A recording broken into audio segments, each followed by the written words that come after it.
Hello everyone, welcome to logical education. I am Raksha Raghuvanshi और आज 13 अगस्त 2021 को एसएससी सीजीएल का एग्ज़ाम था। तो आज हम इस लेक्चर में क्या क्या क्वेश्चंस पूछे गए आपके तीनों शिफ्ट में, फर्स्ट सेकंड थर्ड शिफ्ट में क्या क्वेश्चंस पूछे गए सभी सब्जेक्ट से वो डिस्कस करेंगे। तो काफ़ी क्वेश्चंस ठीक थे, मॉडरेट लेवल के थे, कुछ टफ भी थे, कुछ ईजी भी थे। तो बेसिकली पेपर किस टाइप का था, किस टाइप के क्वेश्चंस पूछे जा रहे हैं, ये यहाँ पे हम डिस्कस करेंगे। देखिए आप देख सकते हैं ये सभी क्वेश्चंस पूछे गए थे, जीके की, मैथ्स, रीजनिंग और इसके अलावा इंग्लिश के भी कुछ क्वेश्चंस हैं, तो वो हम यहाँ पे डिस्कस करने वाले हैं। तो चलिए स्टार्ट करते हैं किस टाइप के क्वेश्चंस पूछे गए हैं एग्जाम में और किस तरह से आपको उनको सॉल्व करने की अप्रोच होनी चाहिए थी। ठीक है,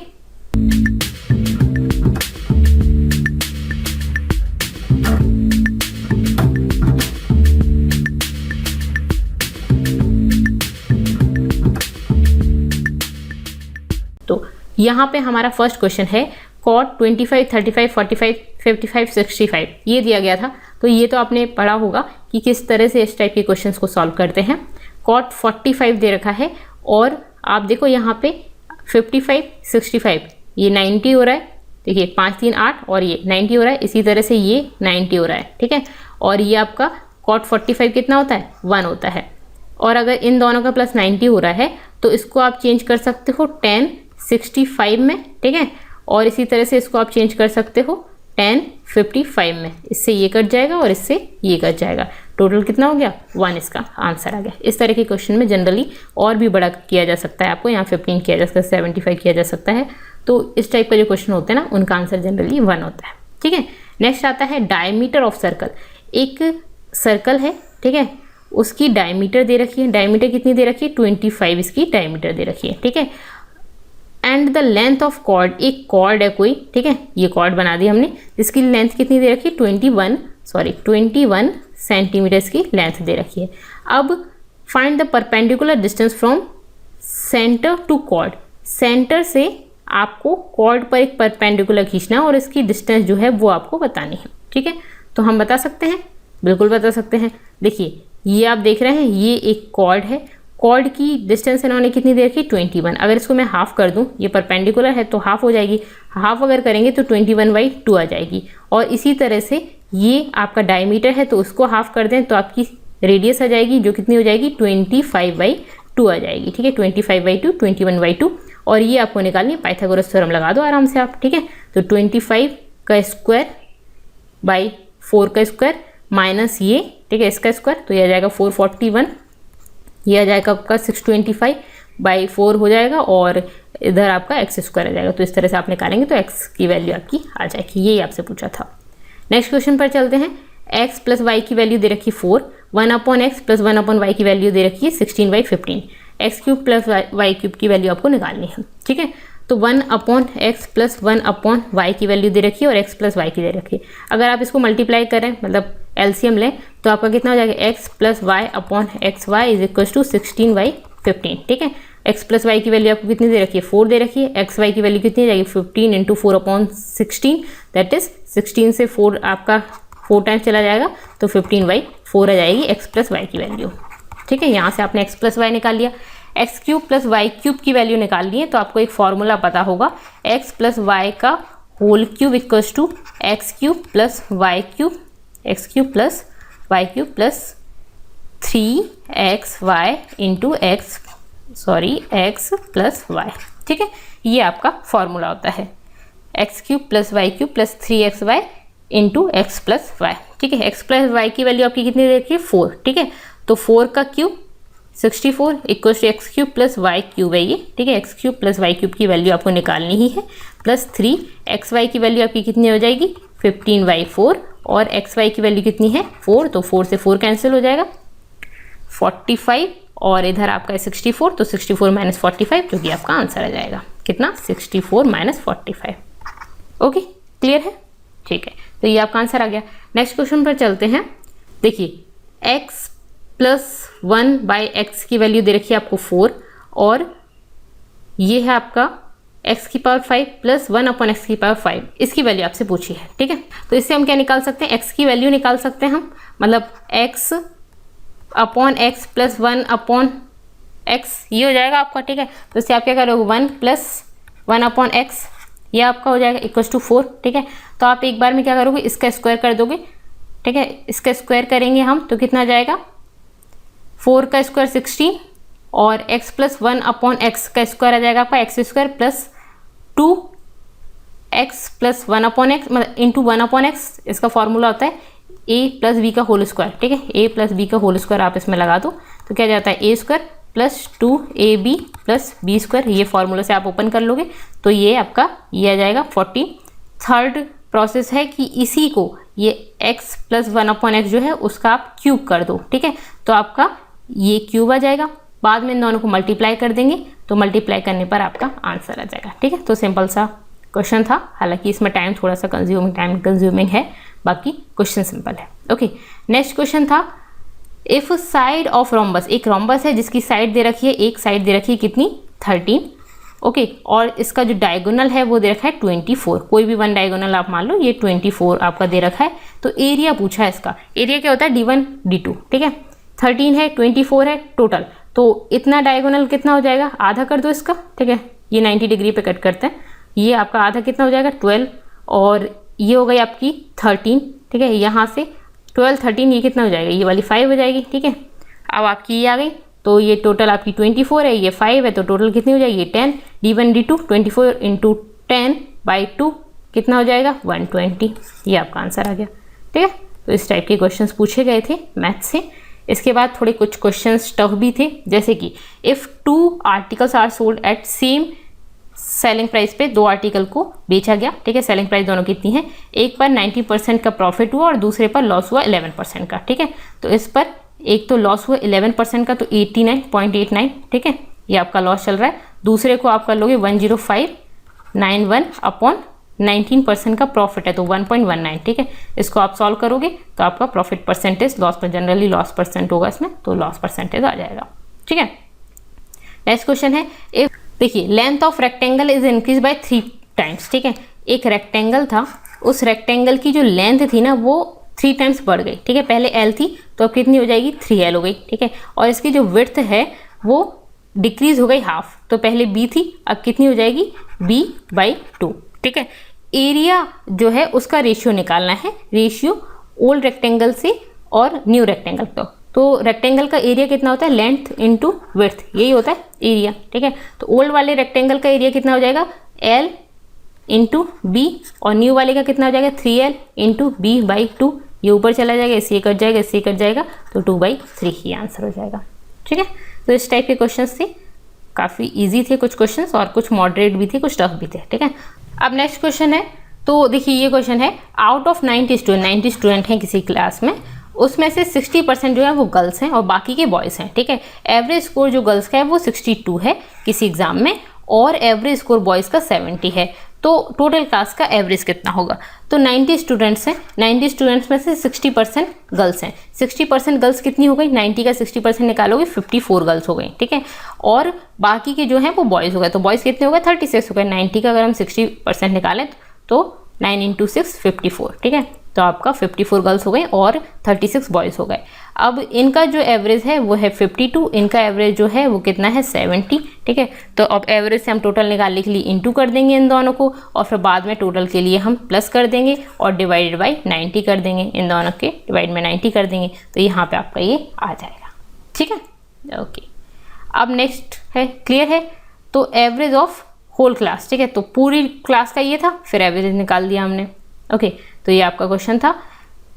अब देखिए एक क्वेश्चन है 18 man working 8 hours per day, 18 man है, ठीक है। कितने मैन हैं, 18 हैं और वो पर डे कितना काम कर रहे हैं, 8 आवर्स काम कर रहे हैं और 3 यूनिट ऑफ वर्क वो कर रहे हैं 10 डेज में, ठीक है। एक दिन में 8 घंटे काम कर रहे हैं, 18 लोग हैं, एक दिन में 8 घंटे काम करते हैं। 3 यूनिट वर्क वो करते हैं 10 दिन में, ठीक है। कितने दिन में, 10 दिन में करते हैं, ओके। कितना, 3 यूनिट, तो 1 यूनिट कितने दिन में करेंगे, तो डिवाइडेड बाई 3। आप 3 दिन में 10 चॉकलेट खाते हैं तो एक दिन में कितनी खा लेंगे, डिवाइड बाई 10, ठीक है, सॉरी डिवाइड बाई 3। 3 दिन में 10 चॉकलेट खा रहे हैं तो एक दिन में कितनी खाएंगे, तो 10 डिवाइडेड बाई 3। तो इस तरह से 18 मैन हैं, 8 घंटे काम कर रहे हैं, 10 दिन में कर ले रहे हैं 3 यूनिट, तो 1 यूनिट इतने दिन में करेंगे, ठीक है। ये आपका 1 यूनिट का वर्क आ गया। अगर आप इसको कट करेंगे तो आपका कितना आ जाएगा,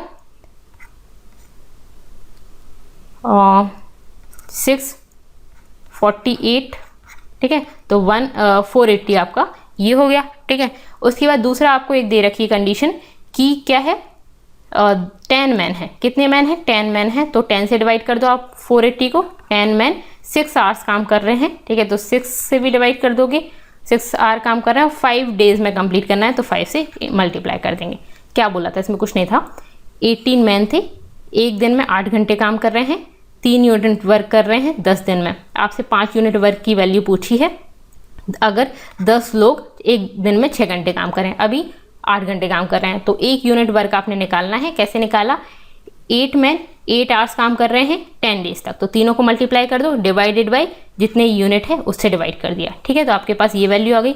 अब आपको पूछा था 10 मैन, तो 10 मैन काम करेंगे तो 10 का मल्टीप्लाई कर दो, ठीक है, सॉरी डिवाइड कर दो, और 6 आवर काम कर रहे हैं तो 6 का डिवाइड कर दो, और 5 यूनिट चाहिए तो 5 यूनिट के लिए 5 से मल्टीप्लाई कर दो। यहाँ पे जो मल्टीप्लाई किया था वहाँ यहाँ डिवाइड कर दिया, ठीक है। तो इस तरह से आप इसको सॉल्व करेंगे तो आंसर आ जाएगा, ठीक है। ओके, क्लियर है? यहाँ पे यहाँ 8 हो जाएगा, ठीक है, इस तरह से आपका आंसर आ जाएगा। क्लियर है? ठीक है। नेक्स्ट है क्वेश्चन, देखिए नेक्स्ट क्वेश्चन पर चलते हैं। Radha saves 25% of her income. Radha की कुछ इनकम है, मान लेते हैं 100 है, ठीक है, हमारे लिए कैलकुलेशन ईजी हो इसके लिए हम राधा की इनकम कितनी मान लेते हैं? 100 मान लेते हैं। तो 25% उसकी जो 100 इनकम है उसका वो 25% सेव करती है, ठीक है। तो एक्सपेंडिचर कितना हो गया? 75%, ठीक है, 75 जो है वो एक्सपेंडिचर होगा, क्योंकि उसकी टोटल इनकम ने कितनी मानी है? 100 है, ठीक है। 100 में से 25 उसकी जो है वो सेविंग्स है, तो 75 कितना हो गया? उसका एक्सपेंडिचर हो गया, ठीक है। एक्सपेंडिचर उसका इंक्रीज हो रहा है कितना? 20% इंक्रीज हो रहा है। 20% इंक्रीज हो रहा है मतलब कि 1.25 है ना। 20% का मतलब क्या हो गया? 1.2, सॉरी 25 नहीं 1.2, ठीक है, 20% 1.2, तो 75 इंटू 1.2 ये आपके पास आ गया, ठीक है, इतना उसका एक्सपेंडिचर हो रहा है, और ये आप मल्टीप्लाई करेंगे तो आपका कितना आ जाएगा? 90 आ जाएगा, ठीक है, क्लियर है। अब उसके बाद जो उसकी इनकम है वो भी इंक्रीज हो रही है, वो कितनी इंक्रीज हो रही है? 30% से इंक्रीज हो रही है। 30% इंक्रीज करेंगे मतलब कि इतनी हो जाएगी 130 हो गई उसकी, ठीक है। अब then why how much percentage saving will increase, saving कितनी इंक्रीज हो रही है? मतलब ये है कि पहले आप 50 रुपये कमाते थे, ठीक है, अब आपने ना 15% और आपकी बढ़ गई, ठीक है, और आप जितना खर्चा करते थे ना उससे आपने ज़्यादा कर दिया, तो सेविंग्स भी आप उसकी कुछ परसेंटेज कर रहे होगे, तो कितनी परसेंट की सेविंग कर रहे हो आप? तो मैं पहले 100 रुपये कमाती थी, मेरी 30% इनकम बढ़ गई, अब मैं 130 रुपये कमा रही हूँ, ठीक है। पहले मैं अपनी 25 रुपये बचाती थी और 75 खर्च करती थी, खर्चे में भी मैंने बढ़ातरी कर दी, और कितना बढ़ाया? तो 20% खर्चे बढ़ा दिए, ठीक है। तो टोटल मैंने 75 से 90 रुपये में खर्च करने लग गई, तो अब मेरे पास कितने बचे? तो 40 रुपये बचे हैं, ठीक है। 130 में से 90 अभी की बात करें, 130 अभी हम कमाते हैं और 90 हमारे खर्च कर दिए, तो बचे कितने? 40। तो अब आप देखो इससे कितना बड़ा है ये, तो 25-40 के बीच में कितने का फर्क है? 15, तो 15 बड़ा है आपका ये, तो 15 बड़ा है, और परसेंटेज पूछा है तो 15% 25 का कितना हो जाएगा? 15 divided by 25 into 100, that is आपका कितना आ जाएगा? 60%। तो आप ऐसे भी देख सकते हो 25 का 40 कितना है? 60%, ठीक है। तो 60% इनकम जो है वो आपकी बढ़ गई है 30%, एक्सपेंडिचर जो है वो आपका बढ़ गया है 20%, और जो सेविंग्स हैं वो बढ़ गई हैं 60%, ठीक है। तो 25% थी, अब 60%, ठीक है, तो ये आपका आंसर हो गया। ओके, नेक्स्ट देखते हैं। अब आपने इंग्लिश की कुछ क्वेश्चंस थे, तो यहाँ पे जैसे एंटोनिम पूछा था ग्रेजुअल का, तो ग्रेजुअल मतलब ग्रेजुअली बढ़ना, तो स्टेप बाय स्टेप, ठीक है, स्टेप बाय स्टेप, तो इसका मतलब होता है। तो एंटोनिम इसमें जो भी दे रखा होगा वो आप आराम से कर सकते हैं। सीज, जैसे हम बोलते हैं किसी चीज़ को सीज कर दिया, ठीक है, तो टू टेक कंट्रोल और पोजेशन ऑफ समथिंग और समबडी, किसी को कंट्रोल करना, किसी को सीज कर दे, जैसे कि इनकम टैक्स सीज कर देता है आपकी प्रॉपर्टी को, तो इसका तो फ्री कर देना, ठीक है, इस तरह का इसका एंटोनिम हो जाएगा, ठीक है। तो आपको इसका मतलब पता है, तो आप एंटोनिम में जो भी ऑप्शन होंगे उसमें आप आराम से कर सकते हैं। ईडियम काफ़ी सारे पूछे गए थे, रेज द बार, ठीक है, ईडियम रेज द बार, तो रेज द बार का मतलब होता है to set a high standard and raise expectations, बहुत एक्सपेक्टेशंस बढ़ा देना, हाई स्टैंडर्ड सेट कर देना। लाइक मैं स्टैंडर्ड सेट कर देती हूँ, मुझे इस वीडियो पे 1 लाख व्यूज़ चाहिए, तो that is high expectations, high standard हम सेट कर रहे हैं, ठीक है। तो आप प्लीज़ इस एक्सपेक्टेशंस को फुलफिल करिए, ठीक है। अब बात करते हैं टेक अ चिल पिल, ठीक है। तो चिल पिल रहना, कूल रहना, ठीक है। उसके बाद fly in the air, fly in the air actually इसका होता है अप इन द एयर, ठीक है। तो इस तरह के कुछ क्वेश्चंस पता करने में लोगों को याद नहीं रहते, तो अप इन द एयर, ठीक है। तो अप इन द एयर है, ठीक है। नेक्स्ट जीके से कुछ क्वेश्चंस थे, काफ़ी अच्छे क्वेश्चन हैं, पढ़ते हैं इसको। देखिए जैसे प्रेशर इज इक्वल्स टू, ये फिजिक्स से क्वेश्चन था। प्रेशर, प्रेशर क्या होता है? Force upon area, that is pressure, ठीक है। Force upon area, that is pressure. P equals to F into A, ठीक है। प्रेशर किसी चीज़ पे अप्लाई आप कर रहे हो तो आप जितना फोर्स लगा रहे हो अपन उस चीज़ का जितना एरिया है, ठीक है, दैट इज प्रेशर, ठीक है। जैसे कि मैं इस लैपटॉप पे प्रेशर लगा रही हूँ तो इस लैपटॉप का मैं जितना फोर्स लगा रही हूँ अपन उस लैपटॉप का जो एरिया है, ठीक है, जितने एरिया पे अपन लगा रहे हैं, तो दैट इज प्रेशर, ठीक है। लक्ष्य सेन जो है वो किस स्पोर्ट से रिलेटेड है? तो बैडमिंटन से रिलेटेड है। इस टाइप के क्वेश्चंस तो आपको जो करंट अफेयर है उससे पढ़ने होंगे, ठीक है। तो आप इसके लिए मेरे वीडियोस भी देख सकते हैं। Corporate office of RBL, bank का कॉर्पोरेट ऑफिस कहाँ पे है? तो मुंबई में है, ठीक है। फिर उसके बाद ये जो है अफगानिस्तान से क्वेश्चन पूछा था, लेकिन बहुत इजी क्वेश्चन था क्योंकि इसका आंसर ना इजी है, इस वजह से क्वेश्चन इजी था क्योंकि इसका आंसर इंडिया होगा। देखिए इस तरह के अगर क्वेश्चन पूछें तो आप तुक्के भी लगा सकते हैं। बाकी ये जो है जो आपका लालंदर डैम अफगानिस्तान में इंडिया के साथ एमओयू साइन हुआ और उसके इंडिया की हेल्प से बन रहा है, ठीक है। How many districts are in MP? MP में 52, पहले 51 डिस्ट्रिक्ट थी, अब ये चल रहा है प्रोसेस में, तो आपकी 52 और डिस्ट्रिक्ट्स हैं और अभी थर्ड भी प्रस्तुत हुई है लेकिन अभी वो है नहीं, ठीक है। तो 52 डिस्ट्रिक्ट्स हैं अभी, आप ऑफिशियली ये आपको दिखेगा, ठीक है। उसके बाद नेक्स्ट आता है हमारा where did second round table conference held? Second round table conference जिसमें महात्मा गांधी ने पार्ट लिया था तो लंदन में हुई थी 7 सितंबर 1931 से लेके 1 दिसंबर 1931 तक, ठीक है। तो इस टाइम पे थी, ओके, सेकेंड टेबल कॉन्फ्रेंस। तो ये स्टैटिक पोर्शन का पार्ट था। What is the national game of Thailand? Thailand का ये जो मुथाई है बॉक्सिंग का गेम है, ठीक है। तो ये बॉक्सिंग से रिलेटेड है, ये क्वेश्चन पूछा गया था। एक्चुअली अभी वाको इंडिया जो है फेडरेशन, उसने वाको को नेशनल गेम में सम्मिलित करने के लिए परमिशन दे दी है, तो इस पर भी मेरा एक लेक्चर है, उसको भी आप देख सकते हैं। और इसी वजह से शायद ये क्वेश्चन पूछा गया था, ठीक है, मुथाई, ओके। इसमें मैंने इसके बारे में भी बताया है, ये थाईलैंड का है, ओके। उसके बाद Ganeshi Lal is the governor of, ये उड़ीसा के गवर्नर है गणेशी लाल जी, ठीक है। हु रॉट, ये जो किताब है किताब अल हिंद, ये किसने लिखी है? तो अल बिरूनी, इन्होंने ये बुक लिखी है और काफ़ी इंपॉर्टेंट बुक है, इसलिए इसका क्वेश्चन पूछा गया था, ठीक है।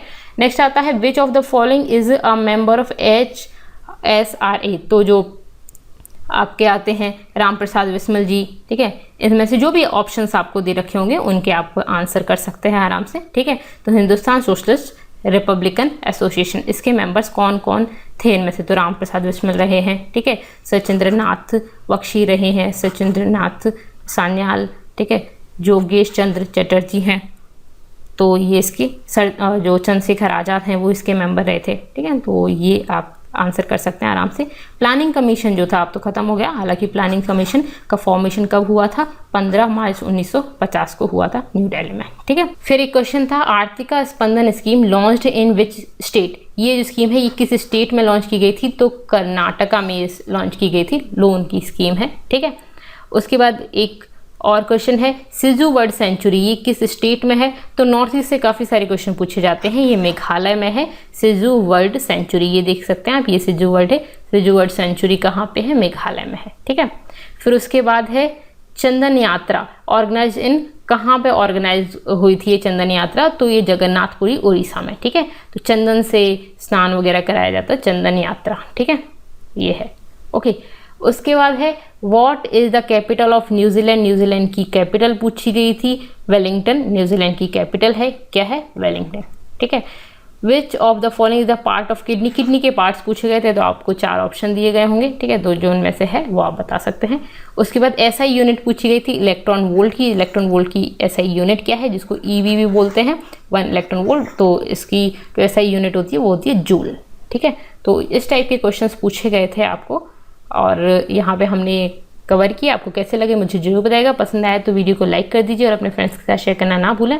Thank you so much, thanks for watching. और अगर अभी तक आपने चैनल को सब्सक्राइब नहीं किया है तो प्लीज़ सब्सक्राइब इट।